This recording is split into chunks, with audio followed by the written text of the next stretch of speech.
I'm proud to say that myself and $7 Productions are gonna make a film about the life of one of your founding fathers, the pioneering founding fathers, the smashing machine, Mark Kerr. Mark Kerr went on to fight in the UFC and went on to fight in Pride. Oh my God, he was a monster. Yeah. He was a monster. He was such a machine. The highs from the sport are like no other highs in the world. 12,000 people out there cheering for you. That's orgasmic. That's like high. That documentary is insane. If Howie's gonna win it, look at the tough kid, but I'll tell you what, his face is just destroyed right now.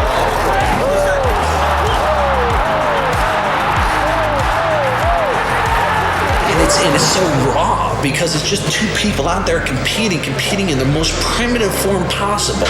And he makes a lot more money than most fighters do. I didn't realize what it entailed. Everything's gonna heal, right? When you want to talk about a seminal piece of work in the mixed martial arts community, the way the smashing machine was depicted is entirely unsurpassed. This story goes far beyond what you would have ever expected. From a bartender who raised a small amount of cash to archive his old wrestling teammate, to multiple lawsuits, the extreme behind-the-scenes circumstances that the filmmakers were put under, the tumultuous failures during filming, all before The Rock ever got to it to turn it into a feature film budgeted at around $40 million. And of course, the real-life story of Mark Kerr himself. I've pulled from a variety of sources to give you a behind-the-scenes look, which includes the director's own commentary from this absolute steal I found on eBay a few years back. You might notice something a bit off about this package. It's, well, in German, but thankfully the bonus features on this disc are still available in English without overdubs or even subtitles, so it's all here.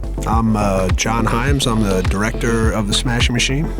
And John Greenhalgh, producer of The Smashing Machine. But even beyond this being one man's incredible story and tragic downfall, it's all, well, really a crossroads for MMA as an emerging sport in general at this point. A lot of what it is people have bought into the stereotype. We're going to show you the bloodiest, goriest. Right. One of those people that thinks that it is.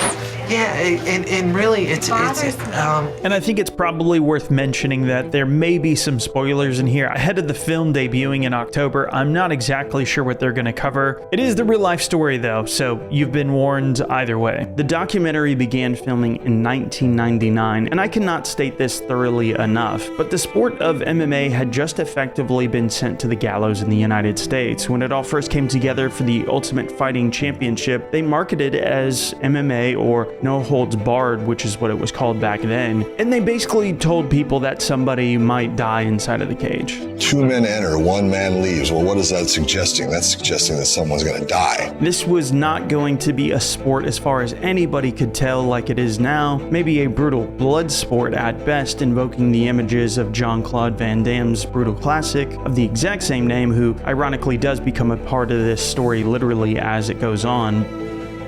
You are next. But the UFC and the sport, above all, by the story's beginning, was just a spectacle fighting for any morsels of legitimacy. I'm not a bad person. I go in a ring, I do my job. I like what I do. Some of it is so brutal that it nauseates people. Even hardened individuals are repelled by this. It appeals to the lowest common denominator in our society, and it's something that I think there's just no place for. If the appointed officials that are supposed to regulate these sports in 36 states unanimously agree. I have no problem with anybody who wants to regulate us, and anyone who wants to say this is the rules, that would be great too. We're not opposed to that. From here, the filmmakers immediately set the tone by showing flashbacks to how Mark Kerr earned his nickname, which was when he debuted in 1997. Not in the USA or Japan where this film takes place for the most part, but in a promotion called WVC, or World Vale Tudo Championships, in Sao Paulo, Brazil. Tonight, 8 fighters from 6 countries will go head-to-head in a single elimination tournament to determine who will be the World Vale Tudo Champion. And what really stands out to me is that this was Mark Kerr's career beginning, and it's one of the earliest sections featured in the documentary. The American freestyle wrestler Mark Kerr, 28, 6'1", 260 pounds, He's from Toledo, Ohio.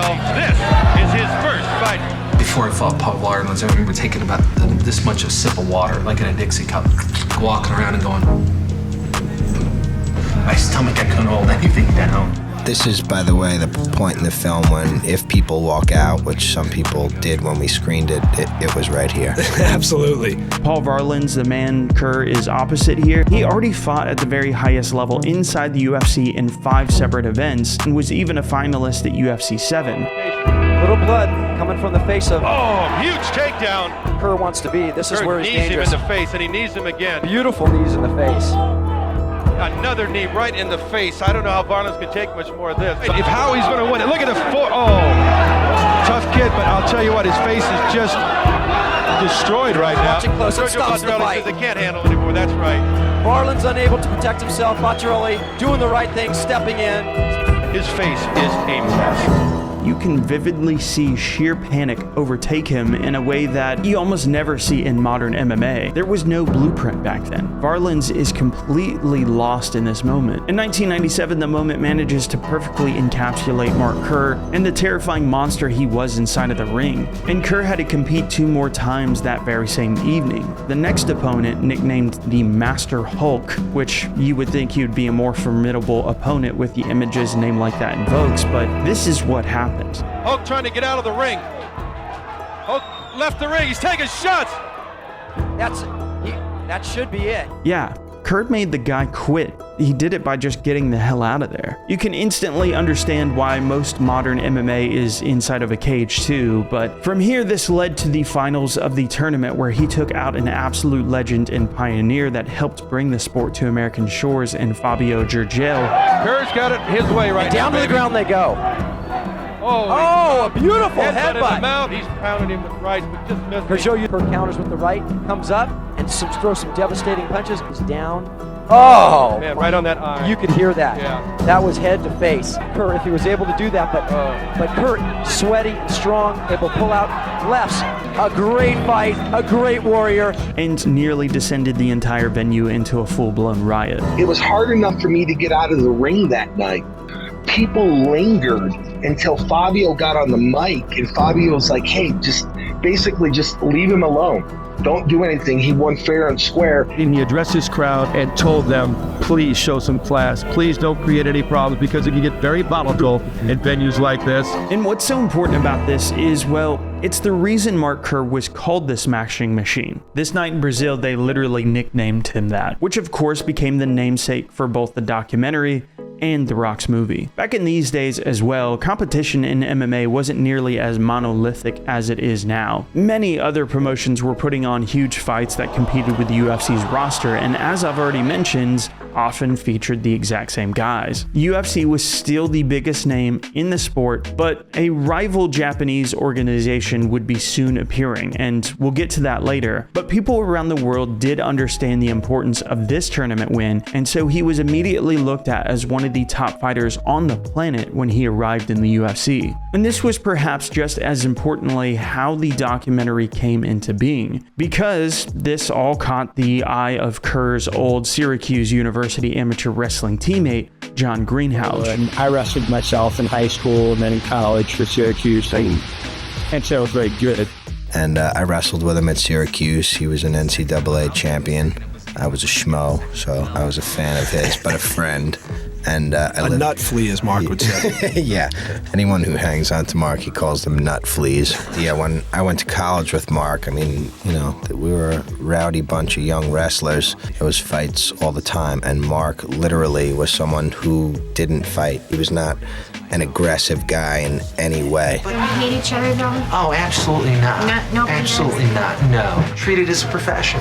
Greenhouse is officially credited as the documentary's producer, but the story is far more interesting than that. In an outstanding interview with Ben Folks from The Atlantic, the director of the film, John Hyams, who was just beginning his film career at this point, laid out how he was approached by Greenhouse. Quote, Greenhouse reached out to me and said he basically randomly raised $10,000 to make a movie through his bar patrons, but he didn't actually have an idea for the movie. He just raised $10K on the promise that there was going to be a movie. So he asked me if I had any movie ideas. End quote. Okay.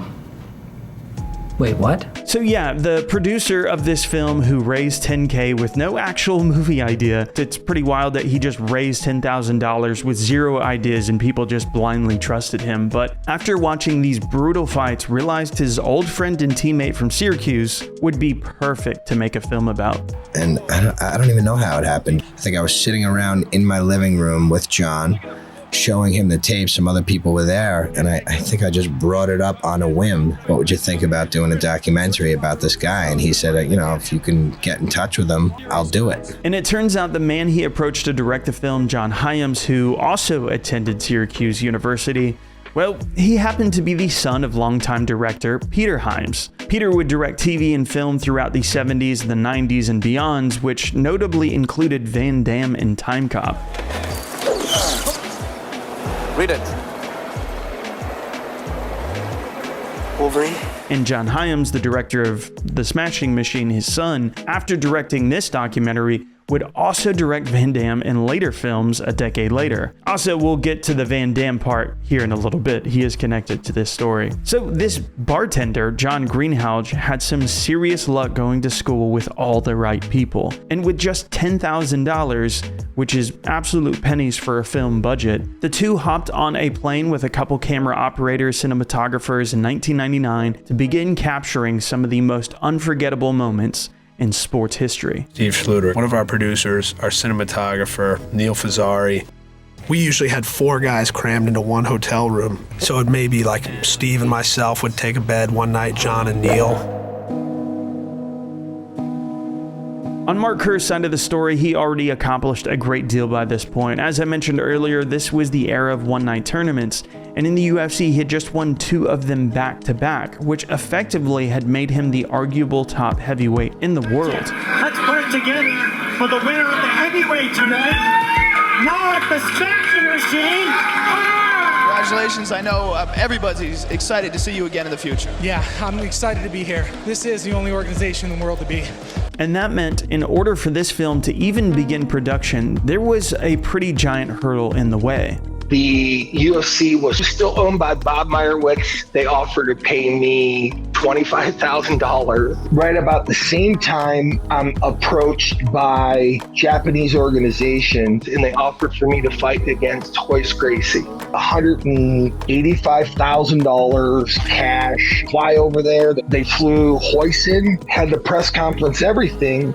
We were signed to fight. All sounds great, right? The money was in Japan where he was bound, but there was a bit of a problem here. I signed a 3-tournament fight deal with the UFC. He was still under contract with the UFC. I get back to the States. I hear a knock on my front door. I open the door and the guy goes, "Are you Mark Kerr?" And I go, "Yeah."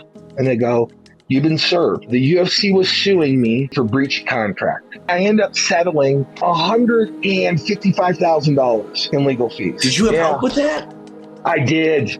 The original owner of Pride, a guy named Mr. Ishishaka, he took a liking to me. And there are so many more details to this lawsuit that I could go into. Shout out to the MMA History podcast for covering this so well. I definitely recommend giving them a listen and a follow for more on Mark Kerr's story. But it just shows how much duress this film was under before the film crew even was able to go to Japan with him. And after a slew of successful wins in Pride, that was when the cameras accompanied him for the first time. And talk about a perfect time to do it. Kerr was already 11-0 by this point. He'd finished nearly everybody viciously and even won a submission grappling tournament. Plus he worked on his stand-up striking skills, something Bas Rutten, former UFC champion, coach and actual star of The Rock's movie, who is actually reprising his real-life role in the Hollywood film 25 years later. Here's moments from the documentary. He's the first wrestler who wants to learn something. He's the first smart one, and that's why he's so good. And one right after another, you meet 3 very important figures in Kerr's life at this point in the documentary. One was his significant other in Dawn, who ominously paints a picture of impending events. It's funny too because girls will say, "Ugh, he's too big," but I'm definitely attracted to him. At first I thought it was really great because I knew he was so talented and he makes a lot more money than most fighters do. I didn't realize what it entailed.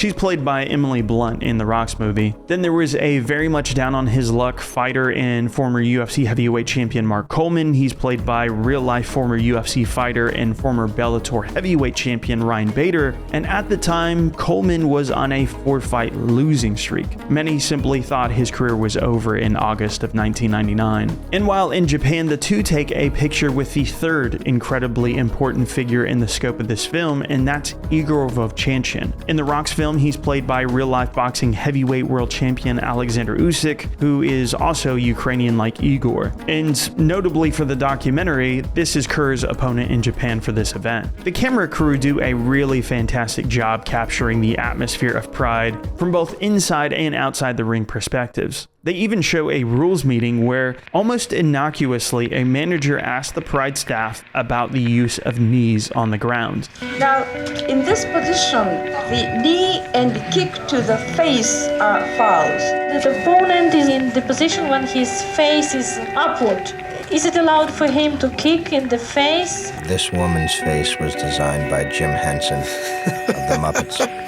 Eugenie, I think. Yeah, she was Igor Vovchanchin's interpreter and I would think maybe a manager. Underground sex slave. Jesus, guys. Interesting in its own right, but you're not expecting much of what this means. And you start to get the sense of uneasiness, especially as Coleman talks about minimizing distractions. I don't recommend people bring their wives or girlfriends to the fights because you need to be extremely focused.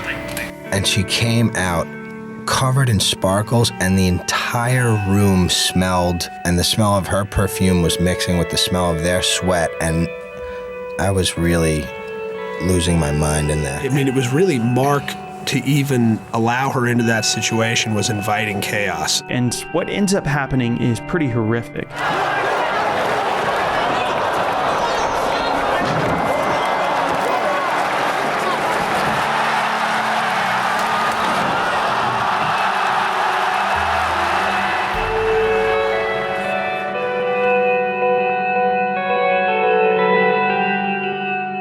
And so yeah, that question Igor Vovchanchin's manager asked about turned out to be insanely ironic. He absolutely should have known that knee was illegal. But intentional or not, maybe it was just Igor losing himself in the heat of the moment with a new rule being instated. It's one of the first truly intense emotional moments inside of this film. And it doesn't even matter that the fight gets overturned to a no contest, because as Kerr unravels his gloves, you literally see his emotions unravel as well. It's just a perfectly captured moment by this film crew.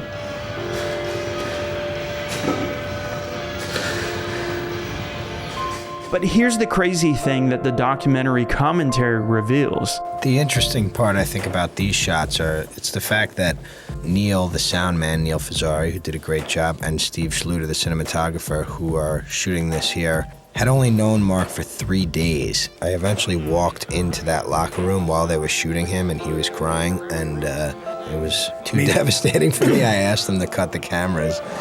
It's like the saying that, like, you know, it's risking everything because the reward is so good, you know? The highs from the sport are like no other highs in the world. And it's so raw because it's just two people out there competing in the most primitive form possible.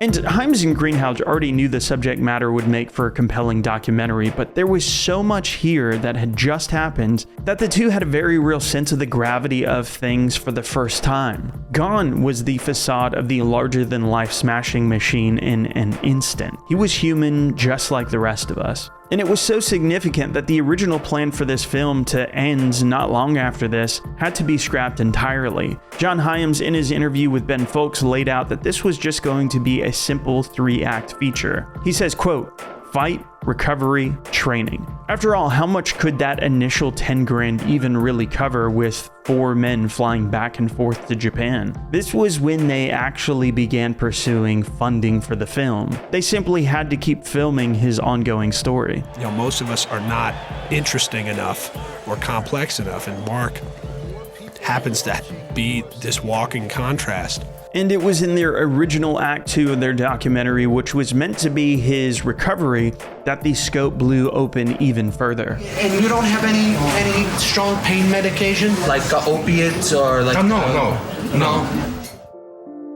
Earlier in the documentary, he's shown injecting painkillers. This one is called nalbuphine, often known as Nubane. I'm definitely not going to claim I know a whole lot about this subject matter, but all you need to know is it's a pretty hardcore opioid and, of course, can be very addictive with life-threatening consequences if used improperly. Prescription only kind of thing. Obviously, it already looked and felt sketchy in the film, but when they came back after that horrific fight for his recovery, they soon realized how bad it was, actually. This was really the depths of the worst it got. There were points in here where he was trying to get off drugs, and we were spending just time alone, us and him, and really watching this guy unravel. Like in this shot, for instance, he's actually detoxing from drugs unsuccessfully, and we were sort of trying to babysit him.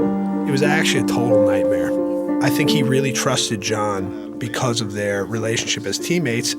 So he said to me, like, okay, John, you know, why don't you stay in my house with me? You watch over me and make sure that I don't do any drugs or do anything. I'll wean myself off this drug, you know, and you can help me. We argued about it a little bit. I thought it was not such a good idea, thinking, you know, that I was going to help Mark out. I had to make the decision to, you know, put the camera down to try and save somebody's life. I'm entirely unsure of a crazier scenario than as a film producer or director being put in that position. Kerr had a deep level of trust with him, which was key to a lot of these moments being filmed, including his horrific overdose. Thankfully, this led to him going to rehab, and it was around this time that you found out how bad things actually were. You have to know that when Mark started pulling those drugs out right there, we almost all fainted. And by the way, there was an explicit agreement that Kerr, throughout the entire process of shooting this documentary, well, he had rights to the final cut and would have final say on what would actually go out. So it's important to note that Kerr ultimately had control of putting this stuff out there. Again, him and Greenhalgh were friends, and they agreed on all this. They said, hey, Mark, we'll give you the ability to say, no, you need to take that out, or you need to take that out. And they could see it and see the struggles you went through and see that you made it out through the other side of it and you're okay and life is good. And I said, okay, go ahead. So the good news at this point is the rehab works. Kerr gets out. He pretty quickly breaks up his toxic relationship with Dawn. A lot of fighting, a lot of arguing. You know, I want the hell out of this thing. Then he begins focusing himself on training intensely with Boss Rutten and embarks on the historic Prix 2000 Grand Prix in Japan, which was just absolutely unprecedented in terms of scale, and at that point had rarely been matched, even to this day. We're talking about guys like Royce Gracie in their prime, essentially the father of the UFC that blew up Brazilian Jiu-Jitsu by showing everybody the power of submissions in the first UFC tournaments. Then there was Sakuraba, the biggest Japanese star, who would go on to beat Royce in this tournament, becoming arguably the greatest fighter on the planet. And of course, Kerr himself, who was perhaps the biggest American star there alongside his close friend Coleman, who was also in the tournament and had just finally gotten a win over Ricardo Moraes, which gets covered in the film, and of course Igor Vovchanchin, whose illegal knees in the fight with Kerr were overturned to a no contest as a result of it all being ruled unintentional fouls. In short, there was no bigger tournament in the sport, and Kerr sliced through his first round opponent Inson Inoue, by the way, who was the man that had just beaten the undefeated Randy Couture when he left the UFC.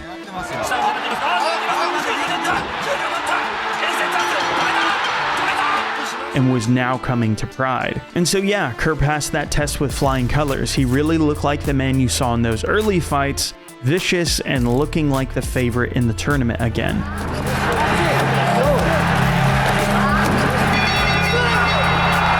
There's actually a pretty great moment from the documentary's deleted scenes at this point that showed Kerr's wit, something you really don't get to see in the documentary otherwise. Did you know what was written on the back of his head? I think it said, I love Mark. What did it say? Death. Coleman also makes it through his first fight in the tournament, which is a bit awkward as friends who were on a collision course. They'd have to fight if they ultimately made it far enough. We actually had said this almost in joking, and we said, someone put $150,000 on the table, we couldn't turn it down, we'd have to fight. The winner of the tournament gets $200,000. Now that's no chump change.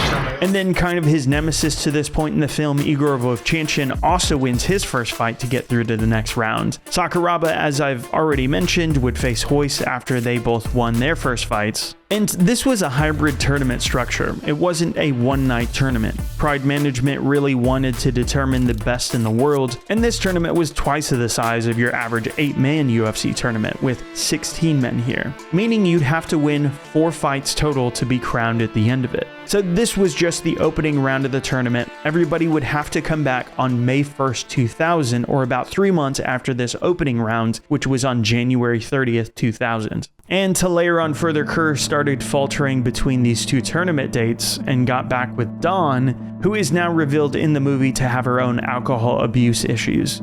I feel vulnerable. I want someone to be able to share in that, not the high of what I did, but the emotional depression that comes afterward. So yeah, she definitely causes him to relapse after rehab, which is helplessly terrifying to watch in this documentary, because he does recover in his career when he earlier and briefly left her. As far as me having a couple beers now and then, what's the big deal? I was jamming needles into my arm 10 times a day. The two of them were really poisonous for each other. Yeah, I mean, it's the classic textbook AA enabler story. Yeah. No, of course, she's not the only guilty party. Mark was just as guilty in that as her. Dawn represented what was going wrong in Mark's life. And it's super clear that Bas Rutten as his trainer was livid about all this, and there is an obvious resentment towards Dawn in some of these scenes. What I hear, what Mark told me, that he has to fight, and she comes home drunk and starts kicking the door. They have to get separated, that's what I think, That's it. So instead of focusing on training, Kerr is seen fighting with Dawn, who actually self-harms herself in the run-up to this tournament. Thank God they weren't loaded. She grabbed my handguns under the nightstand, then grabs a razor and starts gouging into her arms and stuff. Clearly, the issues this film covers become much bigger than just any sports tournament. But one thing is for certain, Kerr isn't as well prepared as you might have hoped going into the biggest night of his life. But hopes are still high. It's just really hard not to root for Kerr as the genuine person he comes across as all throughout this picture. And we realize that something is not quite right. And the truth was, things got a little shaky here. But he's in shape, and he's got a shot. And this all really culminates in an incredibly tense evening that sees Coleman advance in his tournament rounds. Igor takes out Sakuraba after his 90-minute battle with Royce Gracie, and then there is Mark Kerr. He ends up fighting a actual pro wrestler, Japanese style, not quite WWE, but still scripted, that Kerr is expected to walk through. His name is Kazuyuki Fujita, and it's one of the most insane fights you will ever see. Kerr begins to do exactly what you would think. He really just starts to annihilate the guy.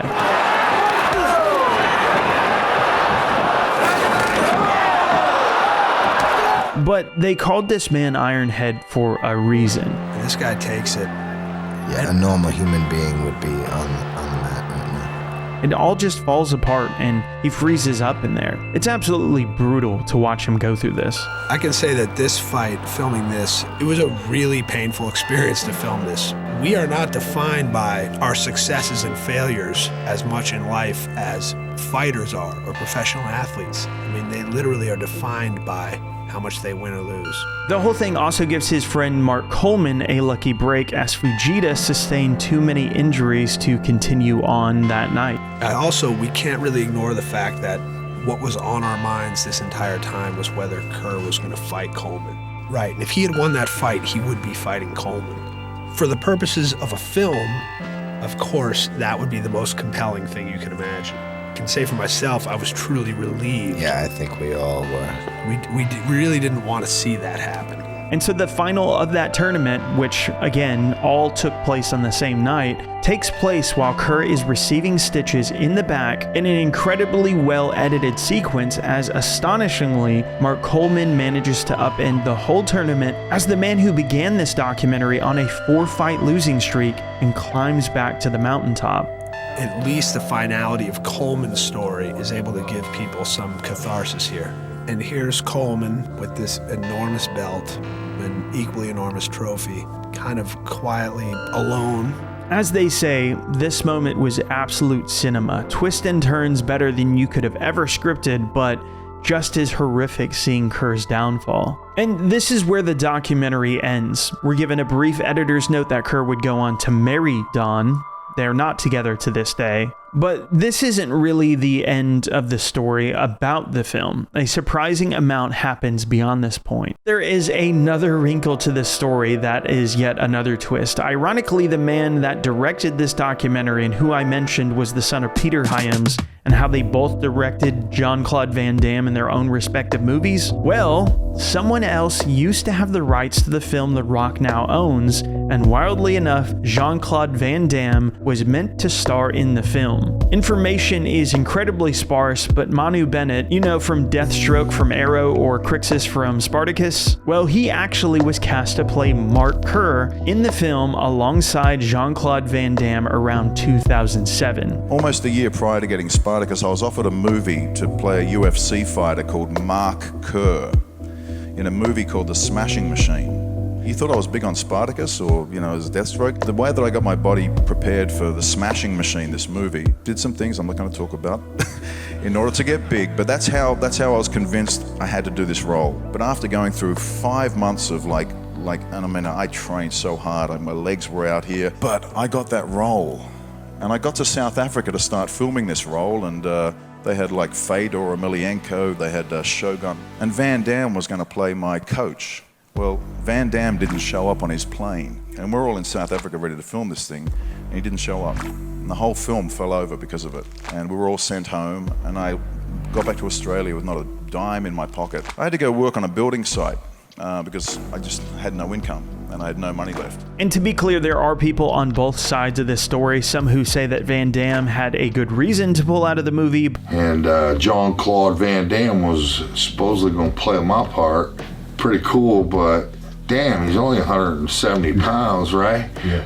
It never made it because Rico Rodriguez actually had a lawsuit with the Smashing Machine, turned into a court war that Rico Rodriguez won because they made him look, I think Boss Rude knocked him out and they put it on there.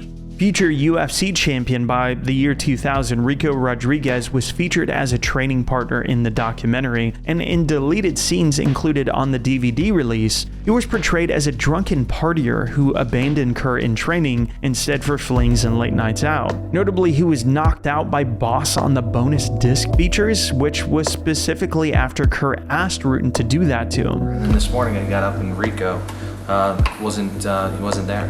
And, we kind of made a deal. I said, listen, I need you for 12 days. Just be responsible to me. I want you to beat the crap out of my friend.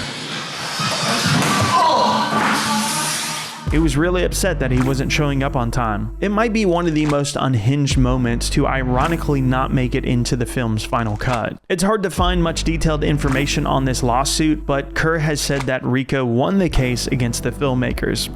So any footage that had him in it, he received as compensation for him suing that we portrayed him in a bad way. And The Rock had seen the Smashing Machine much earlier than you might think as well. And I happened to run into him 1999 when he trained at Gold's Gym. And then my documentary comes out a couple years later. I had the opportunity to look at the documentary, and I ran into him again, and I had a longer conversation. But back then, he just didn't have the power or the industry pool to make something like that happen, nor the money to purchase the rights, but he managed to as his career ascent climbed to an A-lister in the movie industry, culminating in his announcement at UFC 244 in 2019. I'm proud to say that myself and Seven Bucks Productions are going to make a film about the life of one of your founding fathers, the pioneering founding fathers the Smashing Machine, Mark Kerr.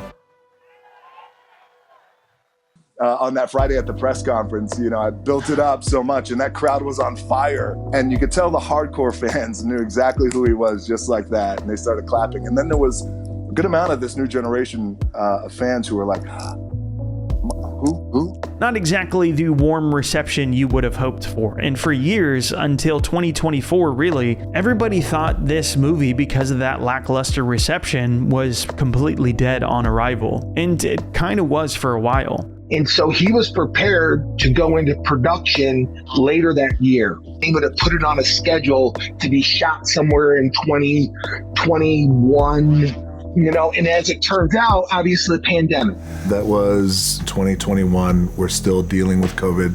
And now what I've realized is if it's for me, then it has to be the right thing. I'm grateful for the big films. And there's still a place for the big films. To be able to do something where I could really sink my teeth into material and I can jump off a cliff, I can be scared.